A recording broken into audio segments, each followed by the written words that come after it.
Let's do it together. You ready? You ready? What? Mike, if you're not listening, if you're not watching, Mike is wearing his Vikings jersey, right, after the big victory. Oh!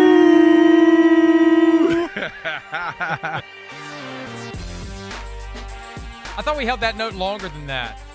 I did too. I thought we short. did. We've done it a few times over the last week, so maybe where it was another time that we're not thinking about. But damn, I can't wait for the Vikings to lose. I'm already sick of talking about them. I can't wait till they go on this losing streak starting this week. It'll be fun. Keep waiting. Keep waiting. Ass. Keep waiting. Joint Mega Picks podcast. PFTPM, Chris Simms Unbuttoned. Week 11. Already week 11. I know how lame that sounds, but it's true. It's amazing. Snap your fingers and here we are. I remember doing the one that started the season 10 weeks ago. And we're starting to get a sense of who's good and who's not good, but any given Sunday or Monday or Thursday. And this Thursday, this is the one constant this season, me kicking your butt. Straight up. I picked up another 2 games, Chris. I've got a 12-game lead. Oh, get out of here with that. Just get out of here with that. Oh, my gosh. Just take that down. Take that down, or I'm getting up and leaving. You got 5 seconds. 4, 3. Thank you. So I've got a 12-game lead with 8 weeks left. Last week wasn't good, though. Straight up 8-6. And I got lucky. I picked the Vikings to beat the Bills because I assumed Case Keenum was playing instead of Josh Allen.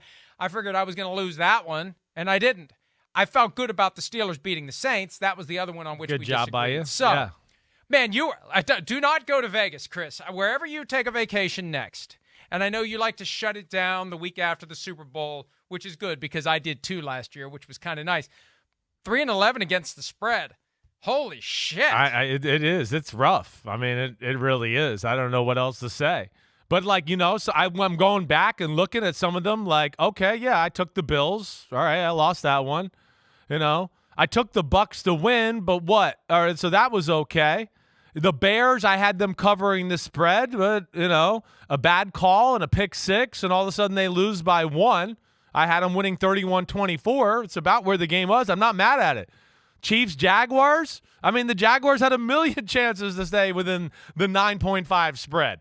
All right, so the Giants, Texans, they covered the spread. I mean, damn, the Texans fumbled on what? The 18-yard line going in. He threw an interception in the end zone. So some of these I just go, I don't know. I don't feel that bad about. It's amazing. That's why I won't gamble to a degree. Titans, I had them 19-16. They win by 7. I took the Raiders to win. I don't know. It's one of those weeks I look back and I go, I actually don't feel that bad about some of the picks I made. But damn, I can't get the spread right. You don't, but you should. That's the problem. I am very content with the fact that I'm 41 games over 500 straight up. The fact that I'm somehow 9 games over 500 against the spread is astounding. Yeah, it's impressive. To me. It's astounding, and it's not typical because usually I'm underwater against the spread. And what is it, Pete? How far over 500 do you have to be against the spread to be making money? Do you have to be like? I thought last 55%. year we both did that, didn't we not? I thought we both went over it last year versus the spread. I mean, you beat me, but I believe we were above that. The only problem is best bets. 12-18 is bad, but I'm still leading you. Yeah, it's only 2 games. That one I can still catch. And honestly, even in the I'm not going to do anything versus the spread because I don't trust myself. Straight up, I'm not giving up yet. We still got a lot of football left. 12 games. Yeah. 12 games. No problem. Well, we'll see. First, we have to have disagreements. That's the problem. You can only gain if we disagree, and then you got to be right when we disagree, obviously, or it just stays where it is. Yeah. Let's get to this week. All odds provided by BetMGM. Thursday Night Football, the Tennessee Titans at the Green Bay Packers. An old-school slugfest, running the ball, stopping the run. Both teams coming off of impressive wins in Week 10, although I don't know how impressive it is to beat the Broncos at home when you were down 10 points. I guess that part's impressive, but it was the Broncos. I had somebody argue with me because we made Ron Rivera Coach of the Week. Why not Mike Vrabel? Slightly more impressive to go into Philly and beat the unbeaten Eagles than it is to barely beat a woeful Broncos team at home. So tonight, the Titans trying to get to 7-3, the Packers trying to turn a 1-win streak into 2. It's not a streak if it's only 1, but who do you like tonight? It's a tough 3 one. 3 points. Yeah. The Packers. And the Titans continue to be disrespected by Vegas. How are the Packers 3-point favorites in this game? Well, How? I think there's some things about the way they play. Well, first off, this is the thing. I mean, you kind of just alluded to it a little. The Titans are not going to blow anybody out, really. It's not going to happen. That's not the way they're built. They play it close to the best. They do whatever they just got to do to win that game. And, still without a lack of a real legitimate pass weapon on the offensive side of the ball, they're not capable of winning games by 17 or 20 points. Every game's going to be somewhat of a slugfest with their style of football, right? And I think the thing that maybe the lack of a pass game by the Titans, and it's a good Green Bay defense, we know that, and then also maybe the short, quick passing game. The Titans don't play a ton of man-to-man coverage, so Rodgers might be able to, 5 yards here, 4 yards. The dink and dunk could work tonight. I could see that being the logical reason for Vegas making the Packers favored by 3, but I'm picking the Titans to win. I've gone back and forth. I'm not going to bet on this. I'm not going to make it best bet. But to me, this is Tennessee Titan football. The Packers are not very good at stopping the run, and I know Ben Jones is hurt at center for the Titans tonight, so that hurts. But they're going to be able to run the ball on them. And if they're not going to be able to run the ball, and the Packers are going to have to put so many resources into stopping it that I do think you'll see a receiver have a pretty good night, or Austin Hooper or somebody do something that way. And then, on the other side of the ball, nobody runs on the Titans. Mike, you've heard me say also the pass defense the last few weeks has been the best in football. And I think they'll be able to do right game plan specific things to take away some of the quick passes from Rodgers. They don't play man-to-man, so they're not going to let Christian Watson just run go routes like Dallas did last week. And I think that will actually hurt the Packers, and that's why I'm going to go with the Titans in this one. I've gone back and forth and back and forth and back and forth, and I'd consider making this a best bet, but you know how I feel about Thursday night best bets. I like to push them all to Sunday or Monday so we can have more time to let it percolate and let it build. But I do like the Titans to win this one. 23-17 is the score that I've selected. I don't know that you gave us a score. 20-17 is what I'll go with. And I even though the Packers have regained a little shine, a little gleam after beating the Cowboys, these are the Titans, and this is Mike Vrabel, and he knows how to get his guys ready, and it is going to be rough and tumble, and it's not going to be high scoring. I'm a little nervous about 23-17. The over-under is 41, so I'm just on the under, and I think it will be under. But I do think that the Titans will keep it close. That's why this 3-point margin betting line is weird to me. But I also think the Titans will win the game and end the Packers' run of success at one game, and then they go to Philadelphia in 10 days and probably lose a second in a row. And at that point, that'll be loss number 8, and they'll probably be done. We're done with Thursday night. We move on to Sunday. First game up, Chicago Bears at the Atlanta Falcons. The Falcons, despite that woeful Thursday night performance that we saw, are 3-point favorites. One of the reasons is, even though the Bears can run the ball like no one else, 5 straight games of 225-plus rushing yards, first team ever to do that, they're 1-4 in those 5 games, with the only win coming in New England on a Monday night, 33-14. So, Chris, can the Bears finally put together a Justin Fields great rushing performance in the town where Mike Vick got his start? Because Justin Fields is kind of the best running quarterback we've seen since Mike Vick, all due respect to Lamar Jackson. Can the Bears get it done against the Falcons? Yeah, he's in that class for sure. This is another game these teams are very similar in a lot of ways. Not very good on defense, and, both teams let up a lot of rushing yards. And then they, on offense, want to play, through the rushing attack. And, there's a lot of things that make me think, oh, man, the Falcons, and they're at home, and I love Arthur Smith, and, Dean Pease, even though they're not incredibly talented on defense, they usually have the right game plan and things like that. But in an even match game like this, and where it's one where I go, man, I don't know where to go. I'm just going to go with the team that has the best player on the field. And that's where I'm going to go with Justin Fields. What he's been doing, the Bears have been scoring 30 points every week. He played really well last week, other than the stupid interception he threw on the screen pass that Jeff Okudah returned for a touchdown. So I kind of see this game as kind of being fun. I think it can go back and forth, and we can see a lot of scoring. 31-28 Bears. I got 28-24 Bears. I'm looking at that over-under of 49.5 because last week I was considering making the over in Bears-Lions a best bet, and it sailed over. I think it was 45.5. They scored 61 points. I think 49.5 still a little low for this indoors, fast track. Justin Fields continuing to do Justin Fields things. The Falcons a little extra time to rebound from that embarrassment that they suffered. Maybe a little more incentive to get back on the winning track. They have a chance to match the Buccaneers in wins, even though the Bucs are off this week, so they can't catch them in the NFC South. This is a game. If the Falcons want to stay in the race in the NFC South, they need this one. But I still think the Bears, who aren't dead yet in the race for a wild card berth, I just think the Bears, it's time. It's time. They're playing too well to keep losing these games. It's time for them to get a win.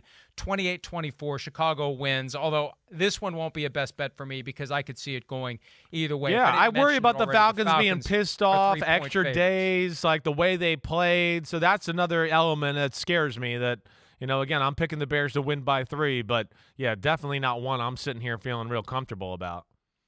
The Carolina Panthers, who beat the Falcons last Thursday night, have lost their latest starting quarterback, P.J. Walker, to a high ankle sprain, so Baker Mayfield is back. The Panthers go to Baltimore, where the Ravens are 13-point favorites with an over-under of 41.5.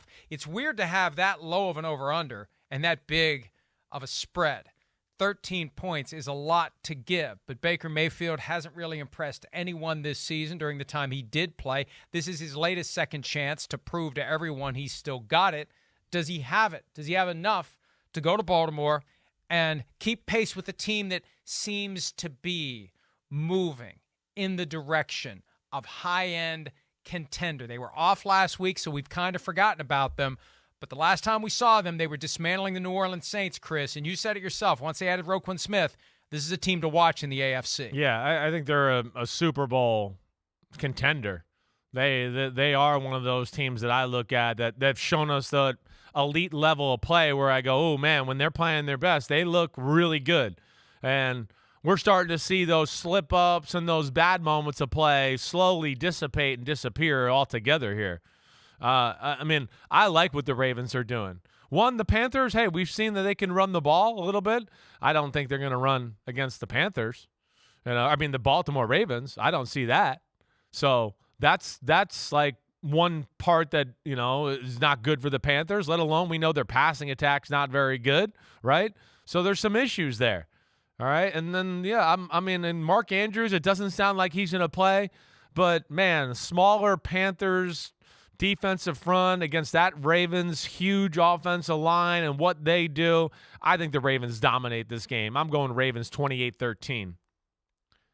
I got 35-21. This one reminds me a lot of the Panthers game from a couple of weeks ago where they went to Cincinnati, they got stomped on early, and then garbage time. Baker Mayfield, 21 garbage time points for the Carolina Panthers. So I could see the Ravens getting out to a big lead, and then in the second half, maybe the Panthers scoring a few touchdowns. Yeah. I'm looking at that 41.5 over-under, and I'm thinking over on that 41.5. I don't know why that number isn't higher. So I've got 56 total points in this one, and it won't surprise me if there's even more than that. All right, Browns at Bills, because we don't know that the game will be played at Buffalo with the snowstorm that is impending, up to 70 inches of snow. They better make a decision soon. They wait until Friday to make a decision. The Bills may not be able to get out. They may be playing this game on Madden by the time it's all said and done. So this one's tough to pick. The Bills are 8-point favorites for the game that's currently set for their home stadium. We don't know if it's going to be played there. It could be played in Detroit, could be played in Philly, could be played in D.C. Those are the three closest stadiums, maybe even Cincinnati. And they aren't going to go to Cleveland because that creates an unfair advantage for the Browns. Right. They were supposed to have a road game in Buffalo. Now they get a home game against the Bills. That most likely won't happen. So for now, based upon the information we currently have, playing in Buffalo, 8-point favorites are the Bills, 42.5 over-under. Who do you like? Well, let me ask you this. What do you think is good for the Browns? Just, out of curiosity, right? What is it like? Do you think they'd be better off playing in some snow in Buffalo and the run game working? No, because the Bills' pass game will work, because Josh Allen will fire piss missiles through the snow. But do you feel better about that than going into a dome in Detroit? I feel better about that. Well, you know what I mean? I feel better about the Bills The Bills need to reestablish themselves, and I think the best way to do it is with an old-school snow game played at home. Now, it probably won't be snowing during the game, but who the hell knows? Yeah. But I just feel like the Bills need a home game. They need to get the Bills Mafia fired up. They just need to reestablish, keep it simple against a punching bag type of a team that they know they can beat. If they lose this one, they got a problem in Buffalo. But I think that I think they're better off at home. They're more likely to cover at home. They're more likely to recapture that vibe that they had earlier this season at home, even if it is snowing during the game. They'll keep the field covered no matter how much it snows. Yeah, that's right. The field, as long as it's not actively snowing during the game, the field will be fine. But I think the Bills are far better off at home. I do too. I just think we're going to see a Bills team that's refocused here, right? I do. Again, it's a Browns defense that, I don't think a whole lot of. There's Myles Garrett. There's not much else after to talk about that. Denzel Ward's been a little bit all over the place this year. So I just look at that and go, yeah, the Bills, they're going to have a successful offensive day. And, of course, we always talk about lately here the Bills stopping the run, the Browns, how good they run the football. We know that. But this is one of those games where I don't think the Browns throw the ball well enough to scare the Bills to, play defenses that tilt towards that way. So they're going to be able to really overplay the run in a lot of ways.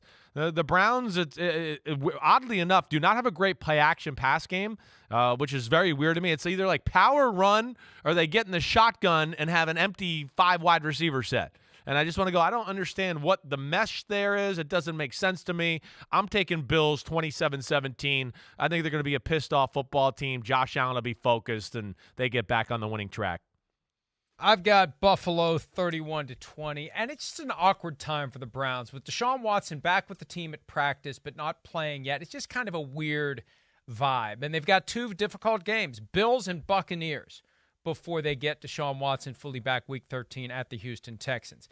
The Washington Commanders are taking on the Houston Texans this week at NRG Stadium. I think it's still called that. Is that it? I think it is. Is it? It's not Reliant. It's not right. Is it? No. It was Reliant, and now it's NRG. Okay. The Commanders are 3-point favorites on the road after beating the Eagles Monday night in Philadelphia. Chris has picked Houston to lose every week this season.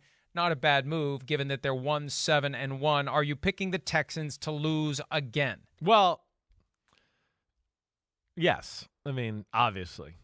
And I was gonna say, you gave me like a little thing today on the show of how you were talking about the trap with the Commanders, and listen, there's a lot of I understand what you're thinking there. And I don't know if you're wrong. I'm going to play the angle more, though, that, last week, way they're playing here as of the last 3 to 4 games, like we've discussed, outplayed Minnesota and lost that game. I think it's going to be a jump off. I don't think it's going to be a fall in the trap of, we think we're better. I think it's going to be more of like, hey, we can beat anybody. So let's start playing to our potential all the way. The Texans, we know it's all about the run game. And as we saw the other night, that defensive front for Washington it's special. It's very special. It allows them to stop the run without always having to go all in to stop the run. And, of course, they can rush the passer too. So the Texans, who'd always do a good job of hanging around, I think with the emergence of the Commanders being able to run the ball a little bit, we see they got weapons in the pass game. And I'm going to go Commanders 24-15. I think they handle the Houston Texans in this one and win it, pretty convincingly. I've got 21-14, the Commanders over the Texans. The thing that tipped it for me, because I was on upset alert with this one until we did our matchup draft that we do every Thursday, and I put so much time and effort into preparing for that. Yeah. And I look at all the different tables and analytics. And anyway, it dawned on me while we were doing the draft that Lovie Smith fired Ron Rivera back in 2006. Rivera was considered to be a future star, head coaching material, defensive coordinator of the Bears. A threat to my job. A threat to my job, and Right. Lovie Smith ran him out the door, Right. and Ron Rivera is not going to forget about that, and that will keep him focused. That will make sure he keeps the team focused. You piss away everything you did in Philadelphia if you go to Houston and lose That's to this right. team, and I think the Commanders, who are on the cusp of being a playoff team. Right. They're right in that conversation in the NFC. Clean sweep. 2 years after they were ready to disband the NFC East, the NFC East could send every team to the postseason, which would just be beautiful if it happens. I know. I think the Commanders win this one 21-14. And hey, it's this one and it's the Falcons, and then it becomes much more difficult. Giants, bye week Giants. 49ers, Browns, Cowboys. The Commanders have their work cut out for them down the stretch. Yeah, they do. They do. But they're showing signs, and again, what we saw the other night, that it's the old adage we talk about a lot, right, Mike? I mean, their defensive line will not be outclassed by anyone. And then offensive line, which was a huge issue early in the year, has seemed to have got it together here. And I really think Scott Turner's done a good job of, calling the right plays to where it keeps a little pressure off them and movement and pre-snap movement. And then Brian Robinson's doing a great job of smash mouth running between the tackles. So I'm with you. I really kind of like what I see from the Commanders, and they're a team I'm certainly watching for that could disrupt things in a big-time way in the NFC. The team that lost on Monday night at home, the Philadelphia Eagles, picking up their first defeat of the season, go to Indianapolis for Jeff Saturday's home debut as coach of the team. They'll welcome him back with open arms, in large part because he beat the Raiders in Las Vegas. And Josh McDaniels, the guy who spurned the Colts several years ago, opening the door for Frank Reich, which yada, yada, yada leads to Jeff Saturday. The Eagles are 6.5-point favorites on the road in this one with an over-under of 44. Do the Colts keep it going? Do the Eagles get back on the right track after losing unexpectedly their first game of the season, Chris? Well, I'm gonna say both. I'm gonna say the Colts keep it going, but the Eagles win and get back on the right track. If I can say that, I think this is actually a tough matchup for the Philadelphia Eagles, right? I mean, and this is why. One, as you've heard me say a million times the last few days, the Colts defense is real. It's definitely it's not like a fabrication of a top 5 defense, or they've gotten lucky and played crappy offenses and stuff. It's not. I mean, they're a team that's been on the field a lot because their offense hasn't been great. Gus Bradley, that Seattle scheme, I mean, he's got a role in that way. It's hard to make big plays against them. They can stop the run. I'm a little worried about DeForest Buckner's health. I know he was not out of practice yesterday.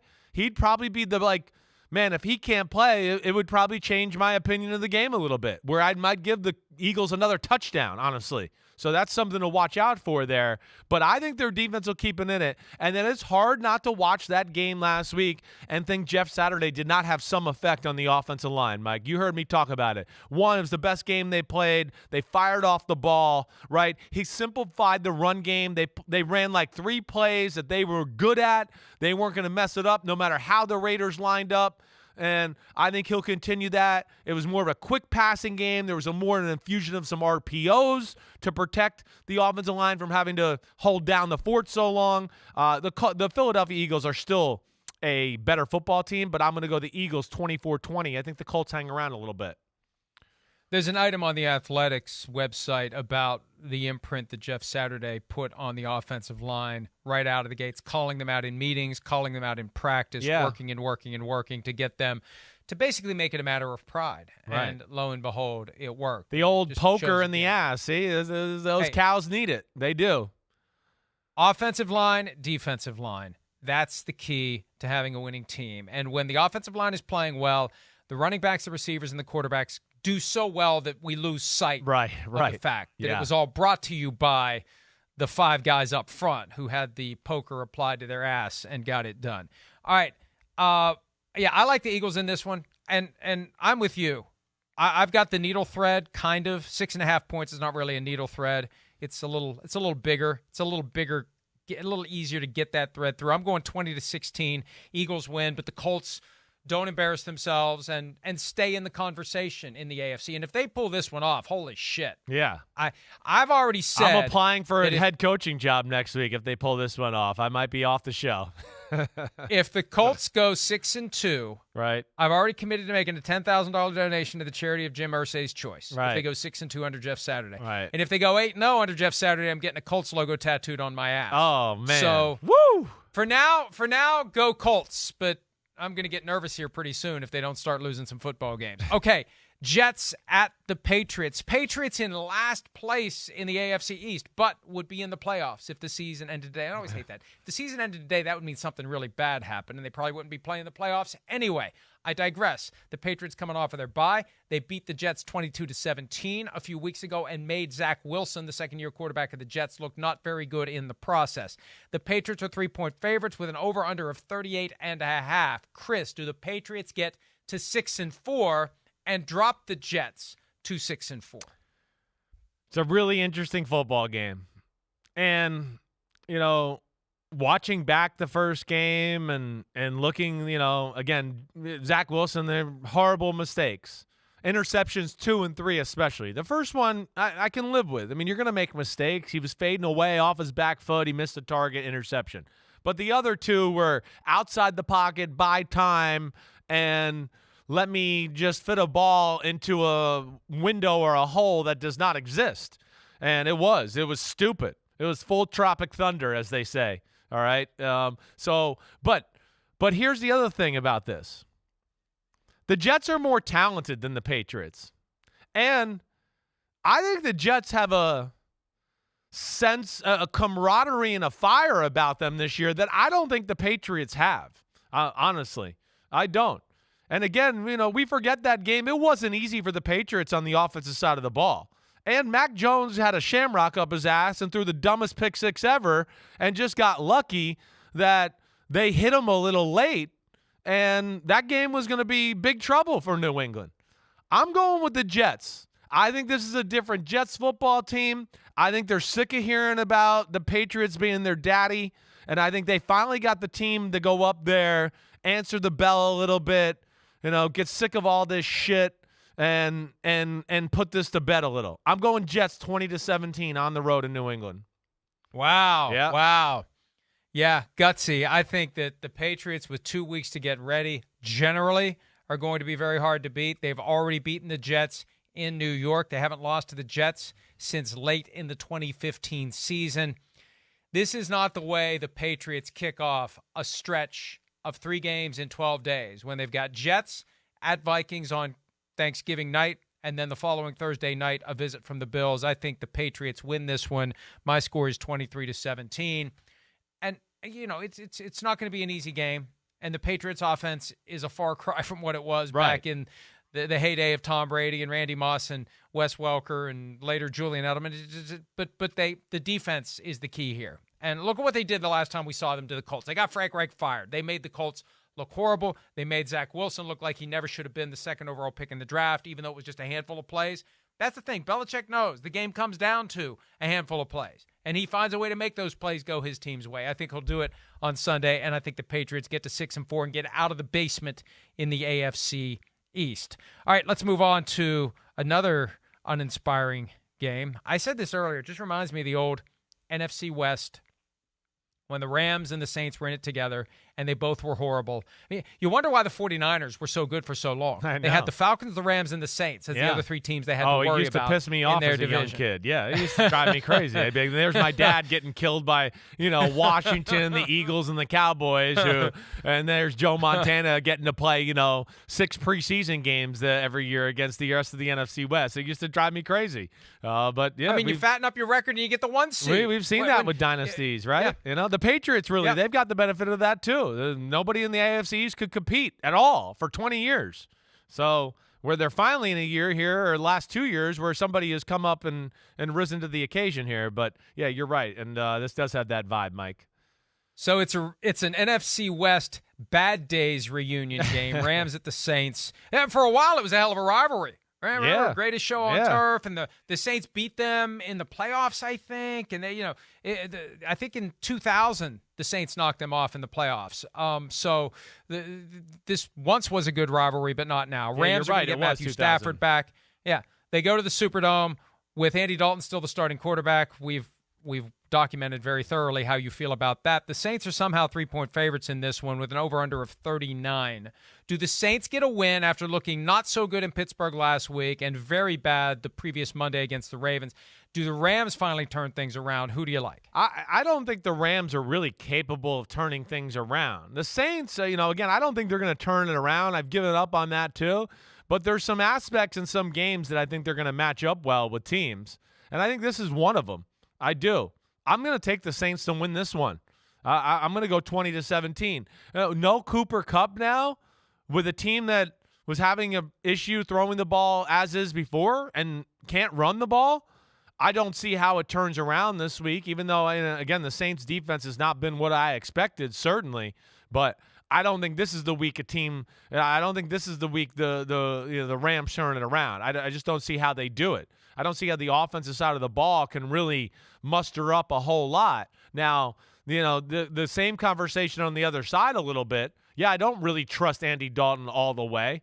The Rams defense is very good, but I do think it's one of these – it's a little bit like the 49ers in a little bit when you talk about the Rams matching up with the Saints and the fact of that the size of the Saints I think is just going to be a little too much to worry about, or a little too much for the Rams on the defensive side, on the especially the line of scrimmage.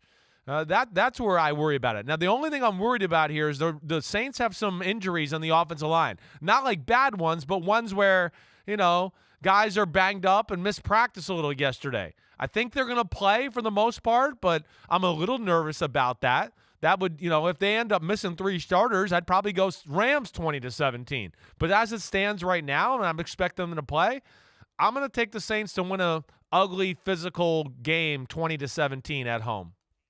Here's the problem, Yeah. and I've already sent the photo to the text chain as proof that I also had 20-17 written down.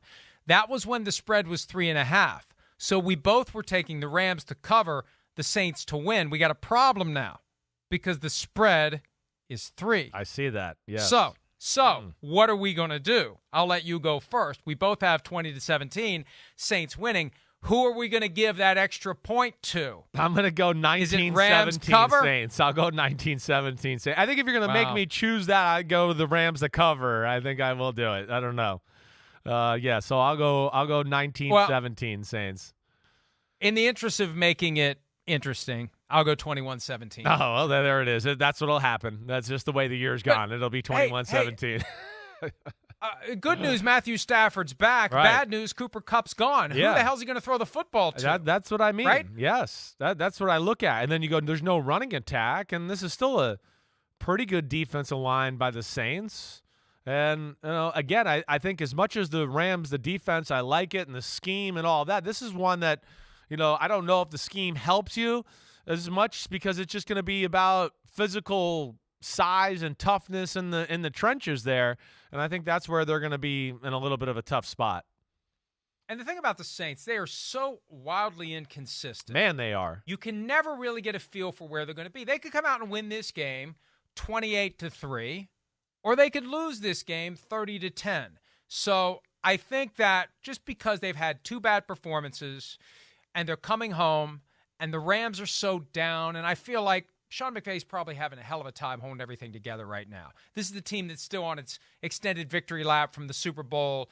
They kind of know they ain't going back this year. They're not getting to the playoffs. I think it's going to be hard for them to make that flight and put it together with a Saints team that still feels a little hope. They're not that far out of it in the NFC South. So I think the Saints win, and I'll go ahead and take them to cover. Lions at the Giants. Giants are only 3-point favorites despite that 7-2 record, in large part because who have they really blown out? They keep winning, but they don't blow anybody out. No. Over-under is 45. Do the Giants get to 8-2? Who would have ever imagined the Giants would even have a chance to get to 8-2? Chris, who do you like? Yeah, I understand the spread in this one. I do. I mean, again, like we've discussed this a number of weeks. The Giants, I mean, this is their comfy home here. I mean, they're 4, 5, 6 points. That's kind of where they live. I think it's going to be one of those games again where we kind of look at it and go close, and it's late in the fourth quarter, and the Giants just have a knack for being tougher and making a few plays to pull it out. I kind of look at it the same way. The Lions, they're going to be able to run the ball a little bit on the Giants. I don't think there's any doubt there. The Giants don't have great cover guys. They don't have one guy that's really a shutdown man-to-man corner that way. And the Lions, even though, I'm not in love with Jared Goff, as you heard me say, he's having one of the better years of his career, and they're the type of team, they are aggressive in the pass game. So if you're trying to take away short passes, they're a team that goes, well, we'll throw the 25-yard crosser. We don't care. So that's where I think they can move the ball on the Giants defense. The other side is just that, the Giants are going to move the ball on the Lions too. And the Giants can run the ball just about on anybody, and the Lions, of course, are not that good in that department. The Lions are not good in any department. I don't think the Giants are the type of team that's going to really gash anybody in the pass game. But I think this is going to be kind of a fun, high-scoring game. I'm going to go Giants 27-24. I've got Giants. Well, it's 3 points, though. Oh, so damn. I got to make this one, too. All right, I'll go Giants 27-23. Okay, Giants by 4. You have the Giants covering. I've got Giants 24-17 covering. Hey, look, kudos to the Lions. They've won 2 in a row, but they've beaten divisional opponents. And there's a different mindset. There's a different vibe. You know them better.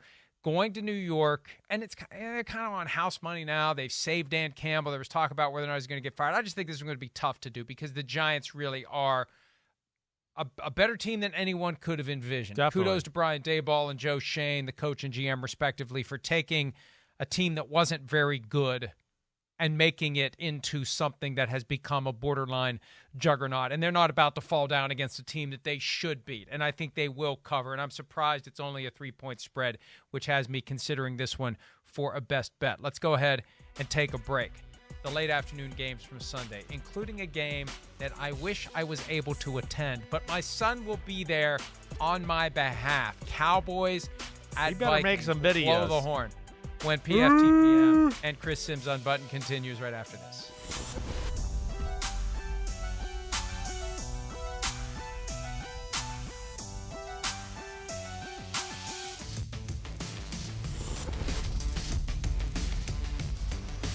Late afternoon, Sunday, week 11, as we roll through all of the picks on this joint Mega Picks podcast. Chris Simms Unbuttoned at PFTPM. The Raiders at the Broncos, the somebody's got to win game, as Nathaniel Hackett, the coach in Denver, put it. He didn't mean it that way, but it's very easy to interpret it that way. The Raiders won the first time around in Las Vegas. Now they go to Denver. Broncos are 2.5-point favorites with an over-under of 41.5. Do the Broncos pick up win number 4 on the season, Chris? I'm going to say no. I don't think it's going to happen. There's first off, the first matchup is a little scary. This is a team, honestly, that I think gives the Broncos defense problems. There's great balance with the Raiders. They can run the ball. It's not the best running game in football, but they can run it well enough to where you definitely got to defend it. And if you don't defend it right, Josh Jacobs and company will gash you. And then the other aspect is, for a team that plays primarily zone or different kinds of zone coverages for the most part in Denver, McDaniels and Derek Carr, they got a lot of ways to kind of pick apart the zone. And that's what they did the first time around. Run game, efficient passes in the zone coverage, and kind of picked it apart that way. So they have a formula there that I think can be effective against this Broncos defense. And I think McDaniels has a pretty good feel for, how E.J. Evero and, this scheme that's kind of, into the Vic Fangio type of coaching tree there. He's got a good feel for that. And then the other side of it is, the Raiders defense is not very good, but the Broncos aren't good enough to take advantage of it. The Broncos are very basic in their pass game because of Russell Wilson, and even with being basic, it doesn't mean anything. He still is playing very bad football. It's not good. And then the Broncos, I don't think are good enough for you to just go, well, they'll run the ball on this Raiders front. I don't see that either. I'm going to go with two teams that are, both struggling, but I'm going to go with just the grit and toughness of Derek Carr, Devontae Adams, and Josh McDaniels over Nathaniel Hackett and Russell Wilson and the Broncos right now. I think they're going to gut it out and win 23-20.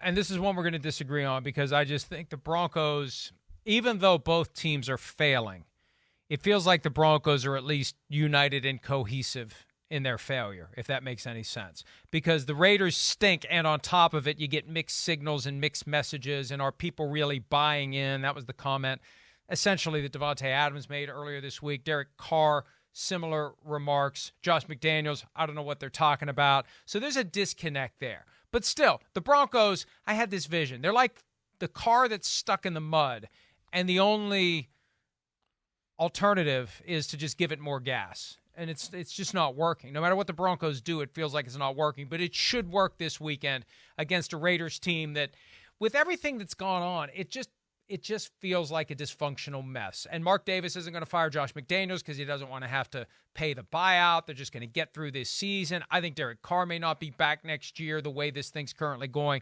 I just feel like the Broncos have a better chance to get everything pointed in the right direction for one day than the Raiders do. So I'll take the Broncos 16-13 in that one, in the someone's got to win game, which may be a recipe for a tie between the Raiders and the Broncos by the time it's all said. Can I say one thing about that just a little bit? Just with the Raiders thing, the Josh McDaniels, I understand it. And listen, it's still debatable whether, he's a good head coach. I get it. I understand that. But at the same time, if they're going to go all in on this New England way, they got to let it go a little bit. You can't just cut the cord now. New England, what's the beauty of it? The system they built with tying the coaches and the front office together and their ability to find people in the draft and valued free agents. That's what they did. And then he took over a culture where it was Renegadeville.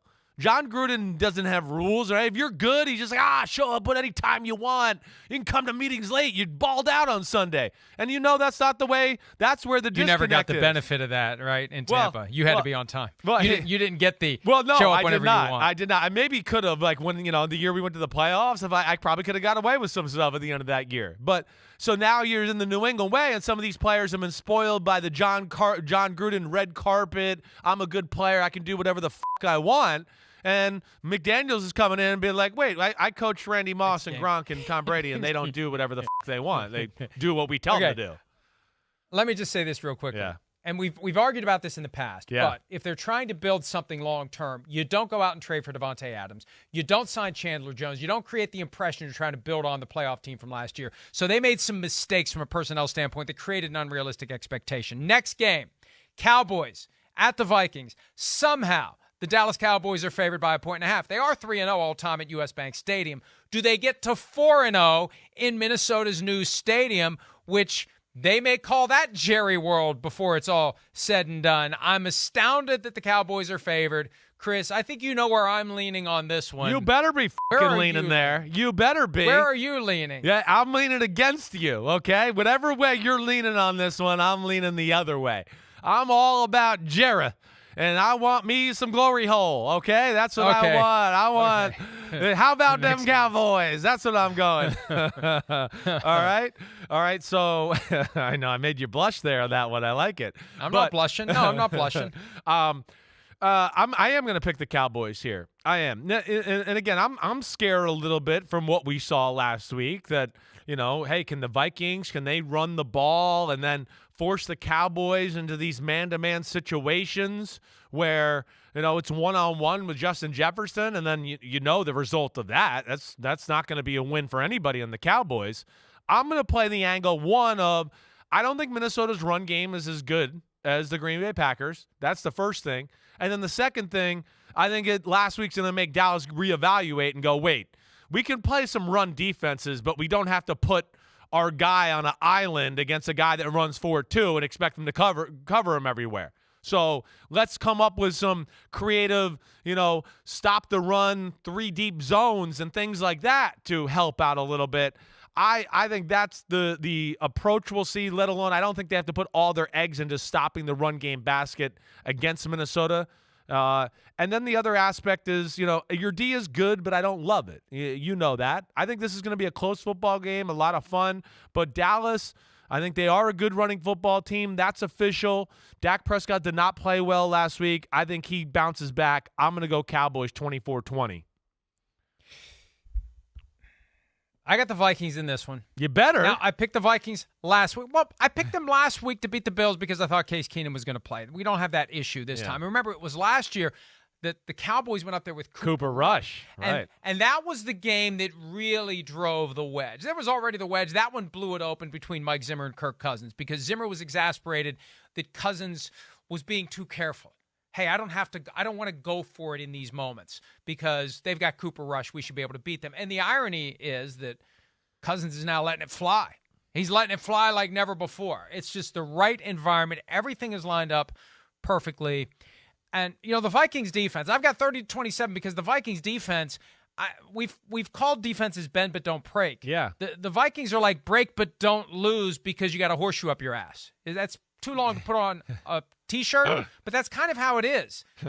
They just, you said it against the Bills, up and down the field, but pick six in the end zone, up and down the field, pick six in the end zone. Yeah, up and It's down amazing. the field. Devin Singletary just gets tackled like a normal tackle, fumbles the ball. I know, it is. I don't know. Let's see if they can keep it going. It is amazing right now.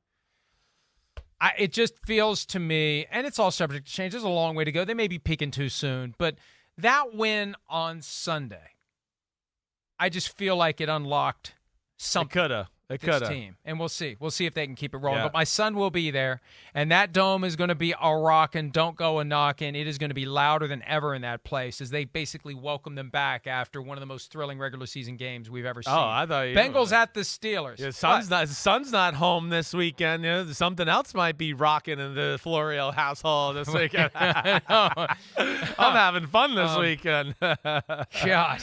All right. We move on to the next game. The Cincinnati Bengals in the all-white Snow Tiger uniforms at Pittsburgh. Okay. A game that was going to be Sunday Night Football until the NFL realized Steelers we aren't have that better. good this year.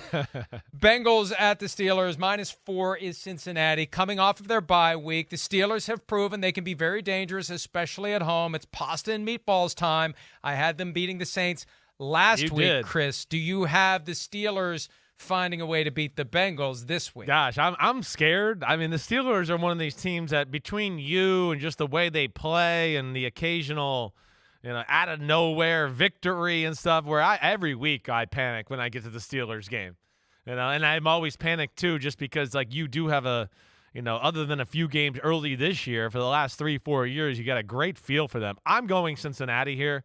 I can't pick Pittsburgh. Again, now their offense in the run game, it's something there a little bit. It is. The pass game, it's still very conservative. It's short passes. I don't think that's going to get it done against Cincinnati, which and I think we all know. It's a good defense what they got there. Now, I am worried about Cincinnati and their offense versus the Steelers' defense. Steelers' defense is still a juggernaut. They still create plays, right? We saw them last week play pretty good run defense. But I just think the Bengals just got a few too many players, and they're still a team that went to the Super Bowl and got a toughness and a belief about them. And I don't, I just don't think the Steelers' defense is quite dominant enough in this year to stop Joe Burrow and the cast of weapons he's at. So I'm going to go Bengals 23-20. I got 2017 Cincinnati. The pasta and meatballs will not lead me to do something foolish this week. The Bengals, I'm sure, vividly recall what happened week one. They should have beaten the Steelers 7 different ways. And I just think the Steelers can only do so much this year. The spirit is willing, the flesh is weak. And I know it's a division rival, and I know they want to build on what they did, and they're still alive for not just a wild card berth, but the division championship. And I hate picking against them in this spot. I just feel like I have to be realistic. The Bengals, with extra time to get ready, extra motivation, wearing that all-white uniform that gives them a little bit of a kick. They don't have Jamar Chase back, but he could be back by next week. We'll see. But even without him, I think they can go there and get it done. Let's take a break. The primetime games when PFTPM and Chris Simms Unbuttoned continues, including the latest showdown between Patrick Mahomes and Justin Herbert. We'll be right back.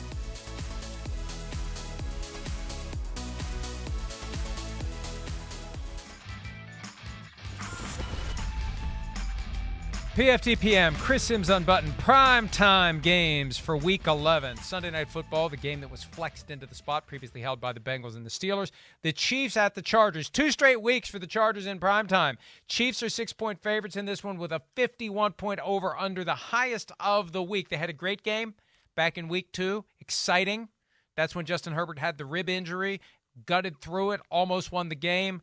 What happens on Sunday night, Chris, between Kansas City and L.A.? It's the worst thing that could have happened to the Chargers, gut it, do some different things to Mahomes and company on the defensive side of the ball. Still didn't matter, lost the game, and now they get to play you a bunch of weeks later and have a game plan for how you attacked them the first time and made things a little tough on them. So, but you didn't get that win, and now they can add to that win, really. That's how I look at it. And you said it today. I think the Chiefs got something going right now. I do. One, they are a physical group on the defensive side of the ball. They're playing a team that they don't have to worry about a run game.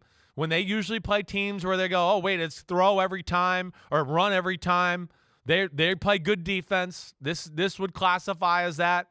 The health of the wide receivers for the Chargers, still an issue. So I worry about that. And then the Chargers defense, even though I was impressed with their physicality last week and all of that, I was. There's too much to defend with the Chiefs right now. Mahomes is phenomenal. He's the MVP of football right now if you vote. And then Pacheco has given them a toughness where you can't just say, oh, we don't have to worry about the run play on the Chiefs. They are going to run the ball a little bit in every game now. It's a real thing. You got to worry about it. And he's a sledgehammer. So he runs up the middle for 5 yards, Mike, but he moves people, and they get an 8 or 10-yard gain.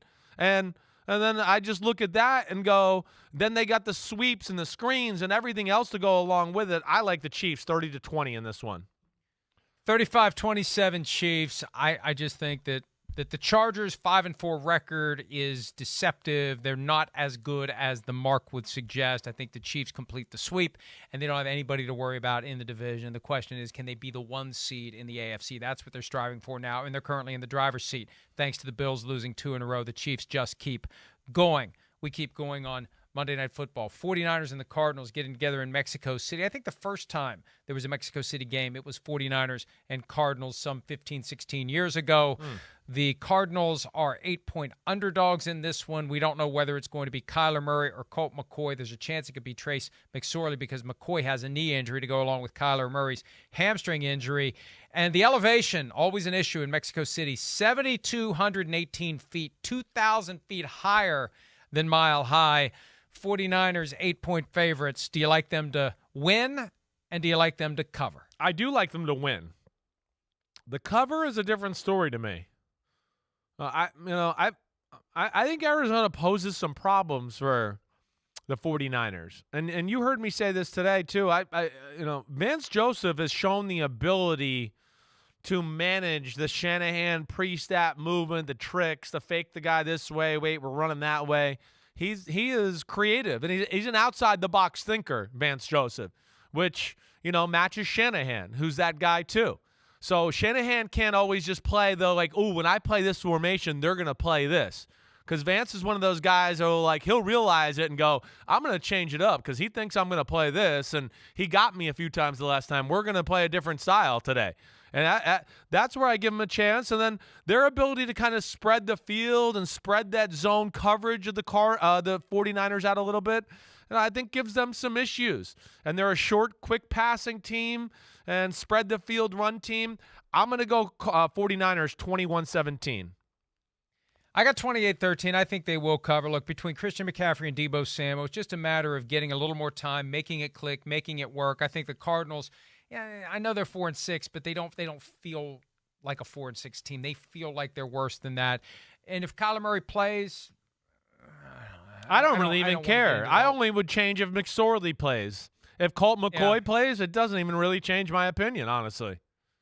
I just think the 49ers recognize it's time to put the pedal to the metal and start showing that they're the team that they're capable of being. They screwed around with the Chargers. They shouldn't have won that game by only 6 points. No, it should have been worse than that. And I think that gives Kyle Shanahan what he needs to for that, I'm very grateful. But it gives Kyle Shanahan the ammunition he needs to really put the red-hot poker on the 49ers players' rear ends. We need to take a break. When we return, best bets and Folsom Prison Blues pick for Week 11. More PFTPM and Chris Simms Unbuttoned right after this.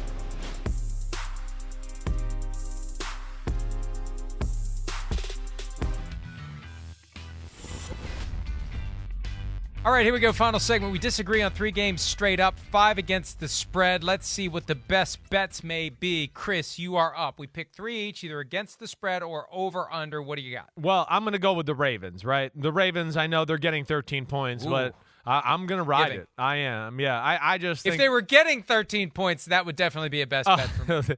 They're giving 13 points. I still like it. It's one there where, I just don't see how the Panthers move the ball a whole lot. I think the Ravens have some certainly size advantages over the Carolina Panthers defense. I like the Ravens to cover that. Recently, I've had these little pasta and meatball flashes with some of these over-unders. I feel like the numbers are getting lower because so many of the games early this year went under, so they've dropped them down.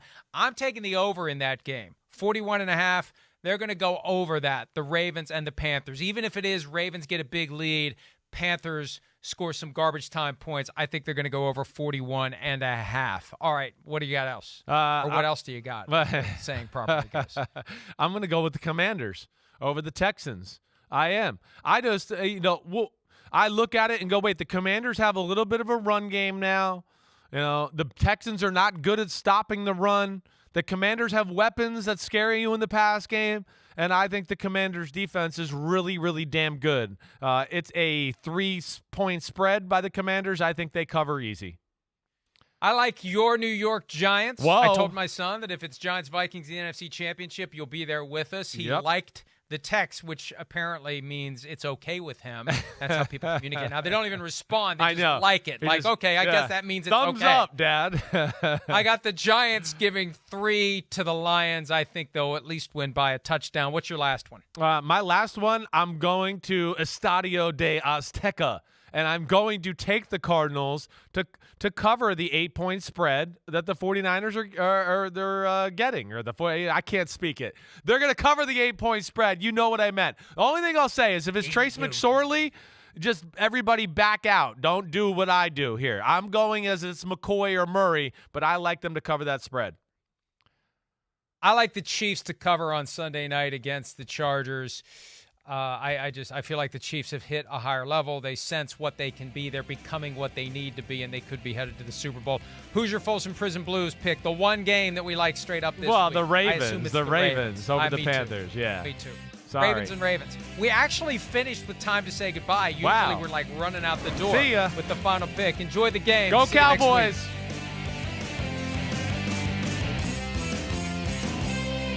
Thanks for watching, homies. Hit subscribe to see all my unbuttoned videos. You get to see me, Ahmed Fareed, all the big player breakdowns, game breakdowns, player interviews, and my film analysis. So please subscribe. Chris Simms Unbuttoned. Peace out.